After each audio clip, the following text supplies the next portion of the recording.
수련회 가면 첫 번째 듣는 말씀이 뭐냐면 오늘 이 예배를 통해서 하나님은 어떤 은혜를 주실까. 제가 기도원 사역을 할 때에 반주자가 없었어요. 특별 성회를 해야 되는데 강화도니까 그게 섬이니까 피아노를 치는 사람을 구하기가 어렵잖아요. 그래서 수소문하다가 피아노 연주자를 찾았는데 할아버지였어요. 근데 그분의 연주가 아주 독특했습니다. 도미솔 도파라 시레솔 이 기본 화음만 넣고 연주하신 분이었어요. 그래서 그분을 모셔다가 집회를 하는데 그때 교인들이 목동에 있는 교인들이 와서 특별 집회를 하게 됐는데 일반 피아노가 다르잖아요. 보통 집회하게 되면 신디사이즈의 드럼에 기타에 그 사운드가 얼마나 화려하고 대단한지 모릅니다. 그런데 할아버지가 혼자 서서 그것에 비하면 그런 거죠. 뚱땅 뚱땅 뚱땅. 저는 집회 내내 마음이 너무 죄송했어요. 집회 끝나고 한 권사님 관계께서 저한테 그러는 거예요. 예배 시작부터 은혜가 됐다고요. 그래서 감사합니다. 그러니까 그분이 하시는 말씀이 할아버지가 피아노에 앉아있는 모습부터가 은혜였다고 그래요. 그리고 그분이 연주를 시작하는데 유명한 피아니스트를 연주하는 것이 아니라 그냥 이웃집 할아버지 연세 드셔서 이제서 피아노를 배우는 그런 분의 연주인데 그게 그렇게 은혜가 됐대요. 그분의 어려운 처지에서도 불구하고 하나님을 위해서 섬기고자 하는 그 마음이 그 자체로서 전달되었기 때문에 더 귀하게 느껴지고 은혜가 되지 않았나 싶습니다. 아멘. 하나님께서 그분을 인도해 주신 거죠. 저는 하나님께 구하였고 그분 처음 만났어요. 그런 분이 그 섬에 있을 줄은 생각도 못했습니다. 하나님은 예배를 통해서 우리에게 은혜를 전해주십니다. 우리 리우도 아멘 하였습니다.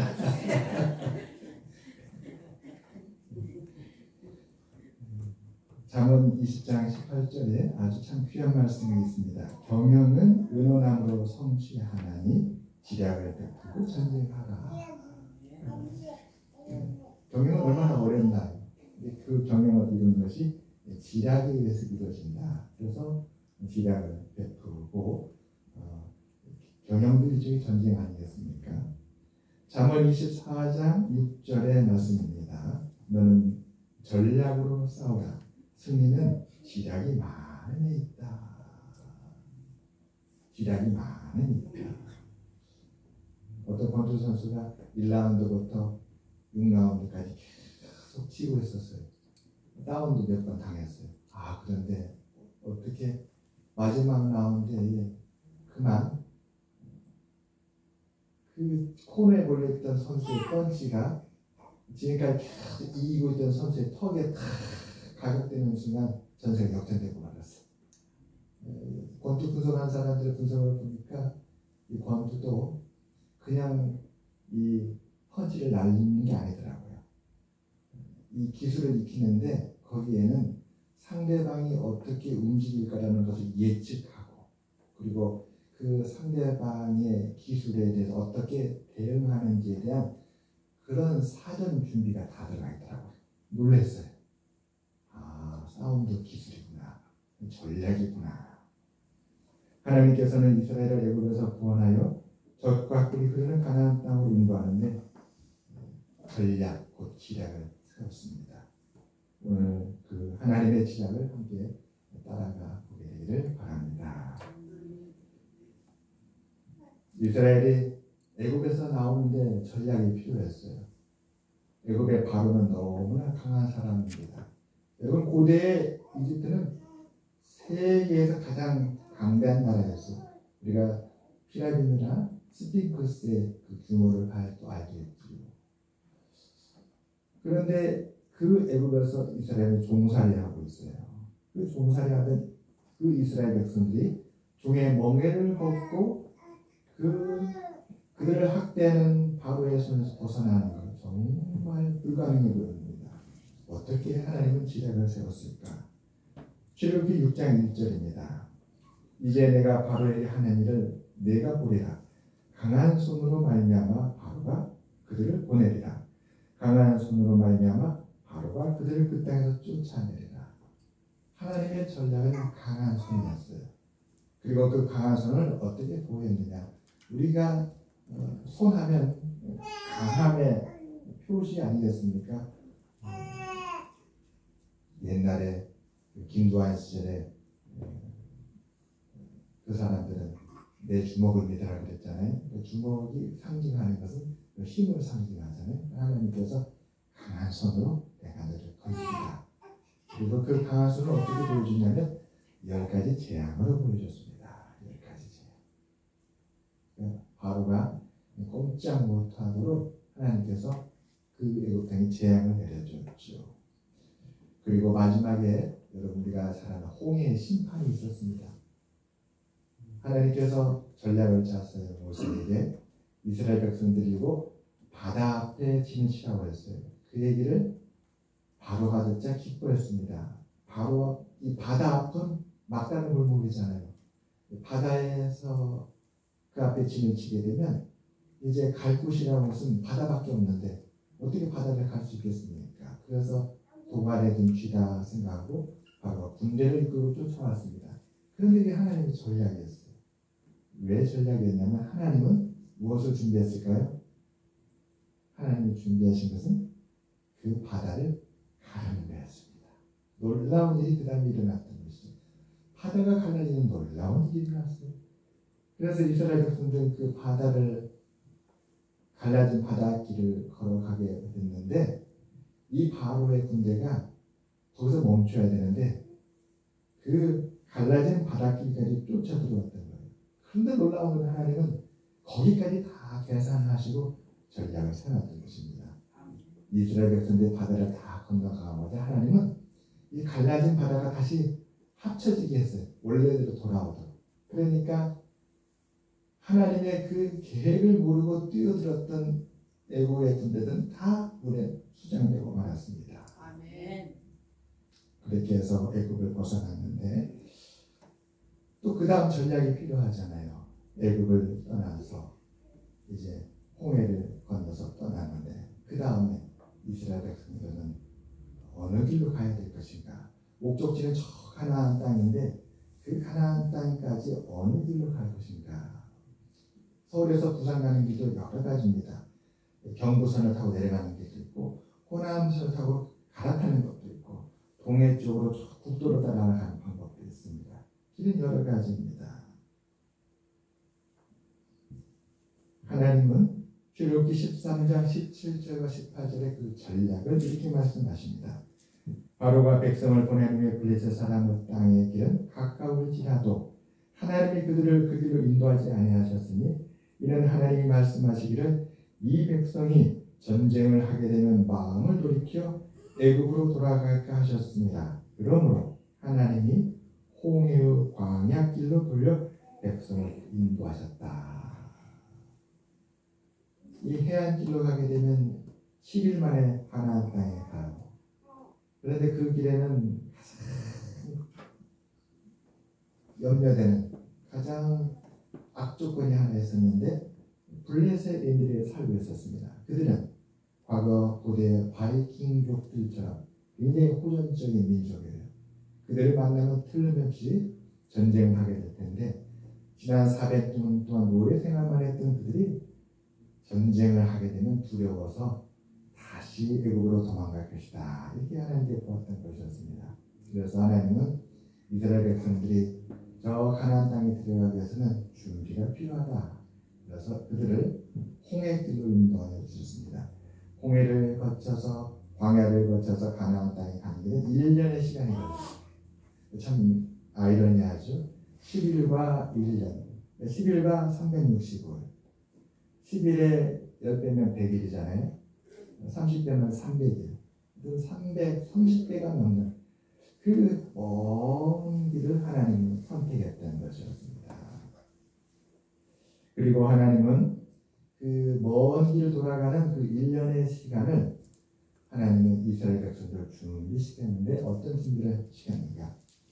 하나님은 그 긴 시간 동안을 그냥 보내지 아니하시고 저 가나안 땅에 갈 준비를 합니다. 가나안 땅에 가게 되면 그 땅을 차지해야 되는데 그 땅에서 또다시 전쟁을 해야 돼요. 고대의 땅을 차지한다는 것은 그 땅에 거주하고 있는 사람들과의 전쟁을 피할 수 없는 것입니다. 그 땅에 미리 들어와 있는 사람들을 물리쳐야 그 땅을 얻을 수 있는 것이잖아요. 그래서 하나님은 1년 동안 준비하시는데 그것은 바로 하나님의 권능을 이스라엘 백성들에게 보여주어서 그들의 마음에 믿음을 심어주는 거였어요. 그리고 그것을 기억시켜서 하나님은 위기를 만났을 때에 믿음으로 그 위기를 이겨낼 수 있도록 하나님께서 준비시킨 것이었습니다. 그래서 전쟁이 없는 광야길, 하나님이 택하신 전략이었습니다. 전쟁이 없는 광야길, 하나님이 택하신 전략이었어요. 광야길은 의미가 없고 가치가 없고 생존의 조건이 전혀 없는 그런 땅입니다. 그런 땅에 1년을 머문다. 그건 누구도 생각할 수 없는 것이 아닌가 싶습니다. 하나님은 그 1년의 광야길을 선택하셨어요. 이것이 필요하다고 느낀 거였습니다. 어떤 의미에서 필요했냐면 바로 하나님의 영광과 그 권능과 이적을 나타내서 그들이 가나안 땅에 들어갈 준비가 되어지도록 한 것이었습니다. 자, 하나님의 전략을 정리해 보겠습니다. 한번 띄워주시겠어요? 하나님의 전략의 정리. 우리 전사님 놀라셨어요. 제가 보내준 원고에 하나님의 전략의 정리라 이렇게 나와 있습니다. 안 나왔어요? 제가 한번 읽어드리겠습니다. 바로와 애국 사람들 그리고 모세와 온 이스라엘 백성들 양측이 모두 하나님의 권능과 영광의 이적을 보았고 이로 인하여 모세와 이스라엘은 애국을 나올 수 있었습니다. 이것이 바로 하나님께서 이스라엘을 애국에서 건져내 가나안 땅에 들어가 살게 하려는 하나님의 전략이었습니다. 그리고 이 전략은 광야에서도 동일하였습니다. 하나님 이 전략을 처음부터 끝까지 이 전략을 밀고 나갔습니다. 여러분 우리가 전략을 세울 때 믿어주는 사람이 없으면 흔들리게 되죠. 과연 이 전략이 통할까? 그러나 하나님을 믿고 의지하며 나가시는 여러분 되시기를 주님으로 축원합니다. 믿음의 전략은 하나님께서 붙들어 주시고 도와주십니다.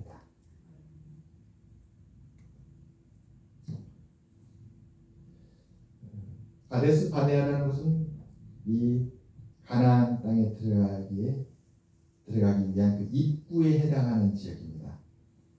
마치 서울에서 안산을 올라가면 처음에 도착하는 데가 어디일까요? 지하철로 오게 되면 서울에서 안산 올 때 지하철로 첫 번째 도착하는 정거장이 안산에 있는 무슨 지하철역일까요? 서울에서 안산을 올 때 첫 번째 반월이 안산인가요? 그래요?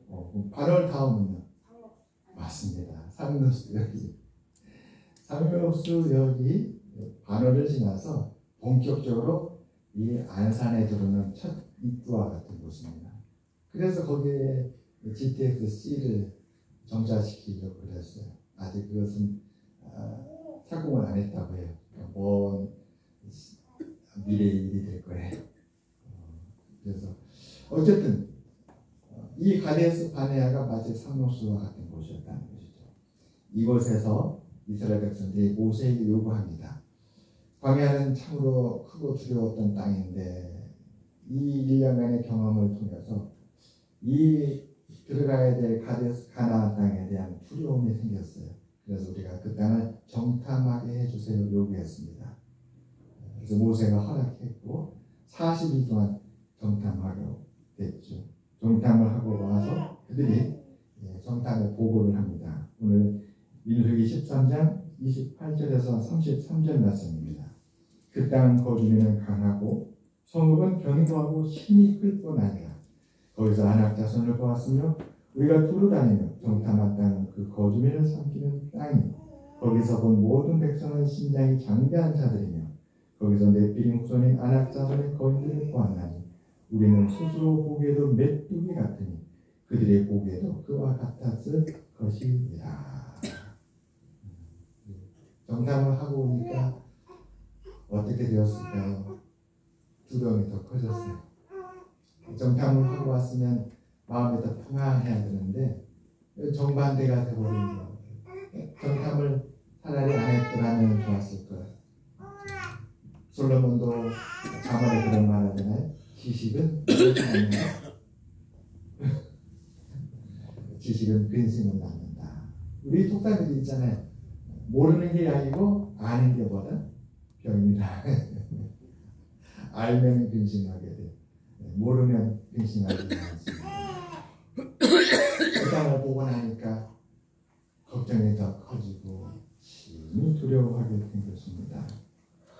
그래서 이스라엘은 이전에 광야에서 했던 것, 애굽에서 나올 때부터 그들이 반복했던 것을 또다시 반복하게 되는데 그게 바로 하나님을 원망하고 시험했던 것이었습니다. 시험했던 것이었습니다. 그래 두려움이 들고 걱정이 커지면 우리가 시험하게 돼요. 시험이라면 우리는 테스트. 이 정말일까? 정말 통할까? 정말 저 친구가 나를 도와줄까? 그래서 그 친구를 시험하는 거잖아요. 정말 저 친구가 나를 도와줄까를 시험하기 위해서 가짜로 슬쩍 내가 이러이러한 상황이 됐어. 나를 좀 도와줄 수 있어? 가상의 그런 이야기를 꺼냅니다. 그때 그 친구의 반응을 보는 것이죠. 그 친구가 내가 아팠다는 얘기를 듣고 정말 헐레벌떡 뛰어온다면 이 친구는 진짜다 생각하고 이렇게 시험해 봅니다. 테스트죠. 어떤 왕이 신하들을 테스트했다고 하잖아요. 저 우물에 우물을 다 퍼내거라. 그러면서 그 물 퍼내는 도구를 줬는데 바닥에 뚫린 그 바가지를 썼어요. 물이 새는 바가지를 썼어요. 그러니까 그 신하들이 물을 퍼보니까 어떻습니까? 물이 퍼지나요? 우물물이? 바가지를 내려서 우물물에 아무리 올려도 밑에 물이 새니까 우물이 안 퍼지는 거예요. 그러니까 그 명령을 한 임금을 원망하면서 그 신하들이 그 물 푸는 일을 갖다가 그만둡니다. 안 하죠. 또 이번에는 물이 제대로 퍼져지는 바가지 줍니다. 그리고 저 우물물을 퍼라 이 명령을 합니다. 신하들이 물을 푸는데 도대체 왜 우리 임금님은 이 일을 시켰을까? 하다 보니까 화가 나는 거예요. 왜요? 힘드니까. 이 우물은 목마른 사람을 위해서 있는 건데 이 많은 물을 왜 푸라고 하는지, 이 멀쩡한 물을. 임금님 목말라서 물을 퍼라고 하지는 않았을 텐데 그렇다고 이 물이 농경지에 가뭄에 물로 쓰는 물도 아닌데 왜 이렇게 힘든 일을 시킬까 하고 원망하면서 그 테스트를 다 포기하고 거부하고 안 합니다. 임금의 진심은 무엇이었을까요? 왜 이 시험을 했을까요? 어느 한 신하는 묵묵히 그 물을 풉니다. 계속. 마침내 바닥까지 푸게 됐는데 바닥쯤에 이르러서 보니까 위에 반짝반짝 빛나는 게 있는 거예요. 금덩이였어요. 금덩이. 이건 이제 이전에 우리 원로 목사님도 말씀했던 예화입니다. 예화. 임금이 그 신하에 큰 상을 내리죠. 너가 충성되이 내 뜻을 따랐으니 그 금덩이는 내 선물이다. 어떤 사장님이 건설회사 사장님인데 그 직원을 불렀어요. 여보게, 내가 이제 곧 은퇴할 것 같은데 마지막으로 내 청을 하나 들어주게나. 또 자네도 지금 분이 곧 은퇴할 것 같은데 자네에게도 마지막 부탁을 하겠네. 이번에 짓는 집은 아주 최고의 집으로, 가장 멋진 집으로, 가장 좋은 재료를 사용해서 집을 지어주게나.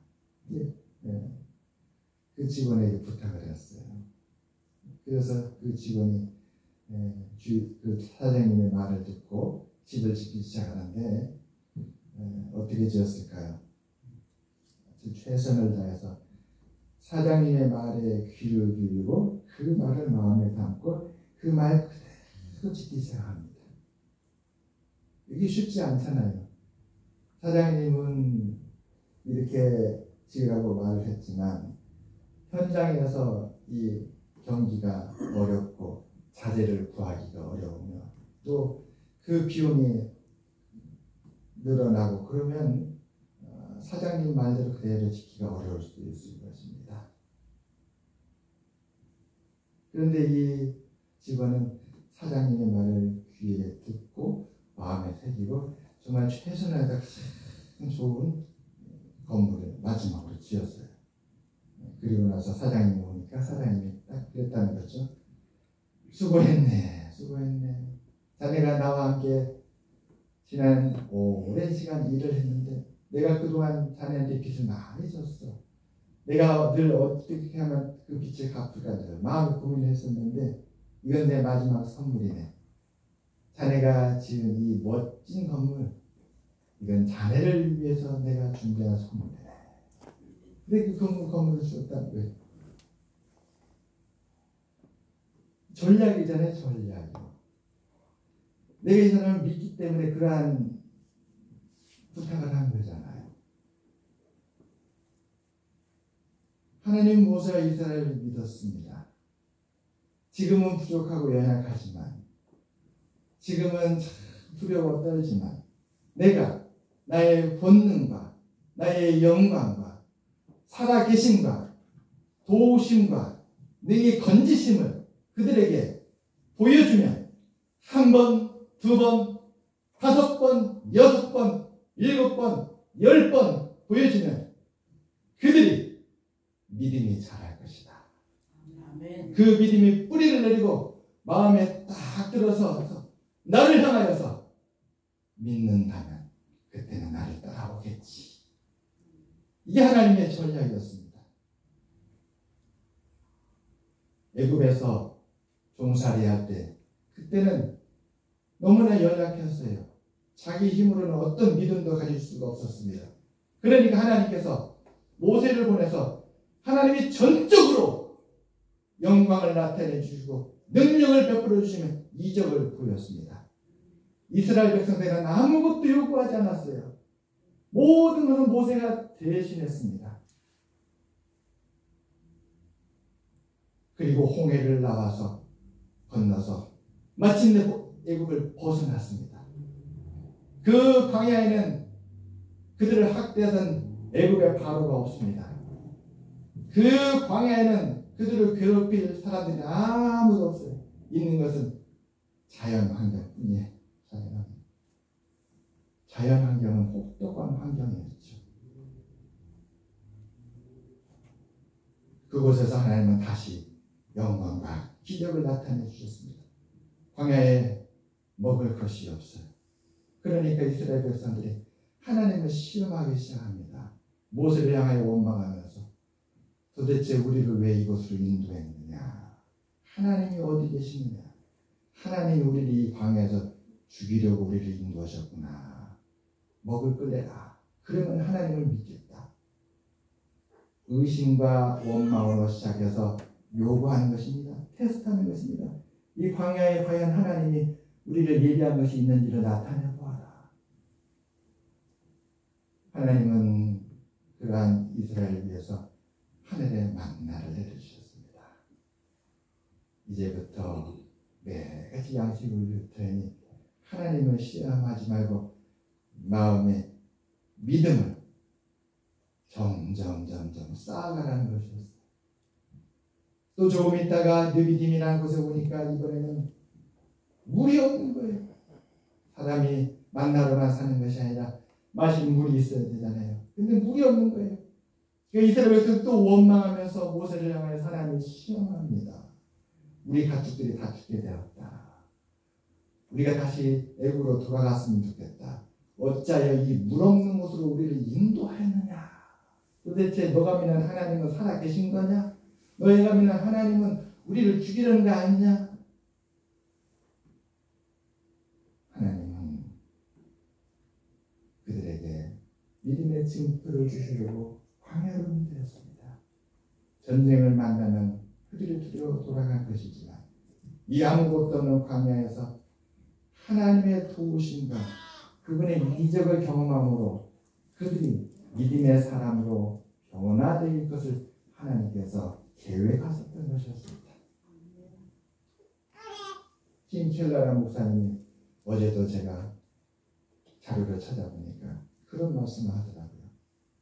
하나님의 은혜가 넘칠 때보다 곤고할 때, 하나님의 은혜가 풍족할 때보다 고난 가운데 더 많이 임한다는 거예요. 자신의 경험 얘기하는 거예요. 저는 고난에서 제가 풍족할 때 맛볼 수 없는 더 큰 은혜는 고난 가운데 저는 받습니다. 여러분, 고난은 놀라운 은혜의 원천지입니다. 여러분, 출애굽기를 쭉 한번 보세요. 하나님은 광야에서 얼마나 놀라운 은혜를 이스라엘 백성들에게 베풀어 줬는지 모릅니다. 그렇게 영광을 나타내주고 은혜를 주신 하나님, 그 1년의 시간은 저 카데스 바네아에서 가나안 땅에 들어갈지라도 두려워하지 아니하고 그 가나안 땅에 들어갈 수 있도록 그들을 위하여 저 예비하신 하나님이 계획했던 것이었습니다.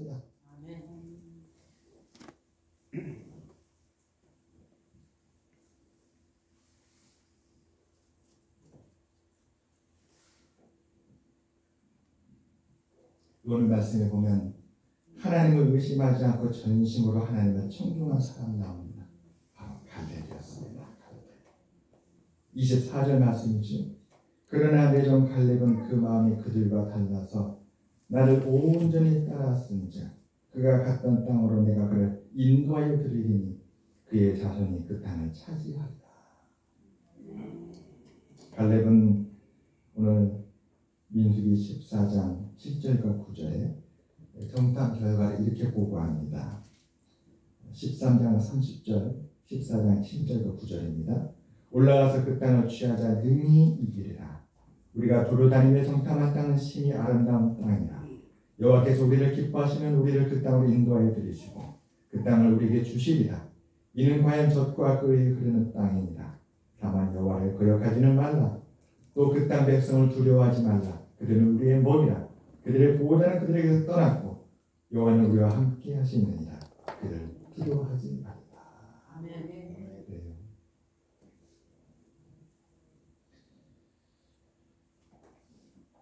두려움과 의심은 하나님의 살아계신가 그분의 능력과 영광을 시험하게 합니다.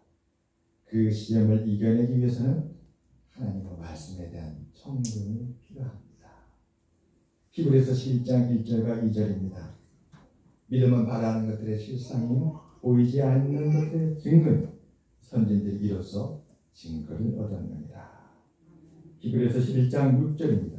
믿음이 없이는 하나님을 기쁘시게 하지 못하나니 하나님께 나아가는 자는 그가 반드시 계신 것과 자기를 찾는 이들에게 상 주시는 이심을 믿어야 할지니라. 아멘.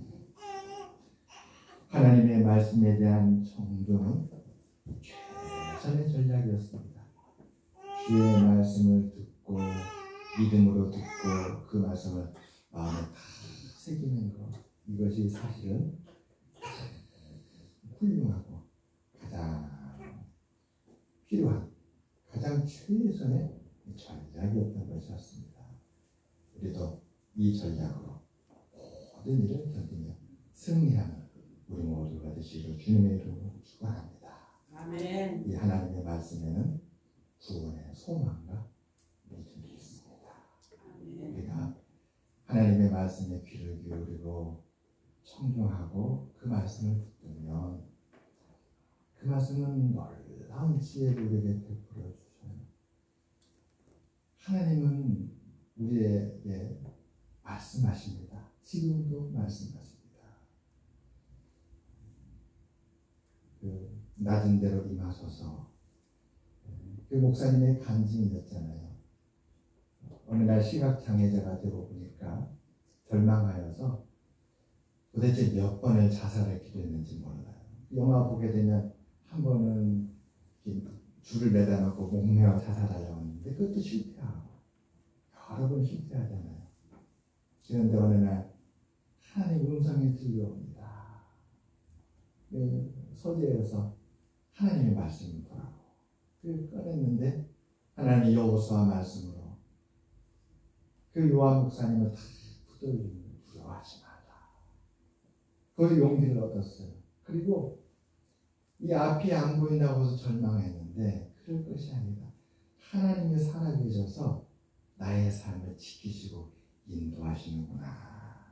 내가 앞이 안 보여서 시각장애가 되어서 내 삶의 가장 중요한 조건이 이렇게 절망이 되었기 때문에 나는 아무것도 할 수 없다고 생각했는데 나는 아무것도 할 수 없는 상황이 됐지만 하나님이 나를 포기하지 않으시고 나를 붙드시고 나를 인도하실 거라는 확신이 들었던 것이죠. 그리고 그는 다시 일어났다고 합니다. 낮은 대로 임하소서. 자기 자신이 가장 낮은 자였잖아요. 하나님의 은혜가 이렇게 지극히 낮은 자가 된 자신에게 임하였다. 이 은혜가 우리 모두 있기를 주님으로 축원합니다. 아멘. 우리 마음속에 여호와를 시험하고 싶은 그런 두려움이 솟아납니다. 그럴 때마다 오늘 이 말씀을 다시 생각하면서 아니다. 하나님께서 원하시는 것은 우리가 어떤 조건을 가져서 우리가 강한 자가 되고 부유한 자고 능력 있는 자가 되는 것이 아니라 하나님의 말씀에 귀를 청종하고 여호와를 의심하지 않고 시험하지 아니하고 믿음으로 하나님을 바라보는 것이구나. 특별히 하나님의 영광과 그분의 구원하심을 바라보게 되면 하나님은 우리를 위하여서 준비된 대로 우리를 위하여서 계획한 대로 하나하나 이루어 가시죠. 믿습니다. 기도하겠습니다. 하나님 아버지여, 우리 모두에게 사실은 전략이 필요합니다.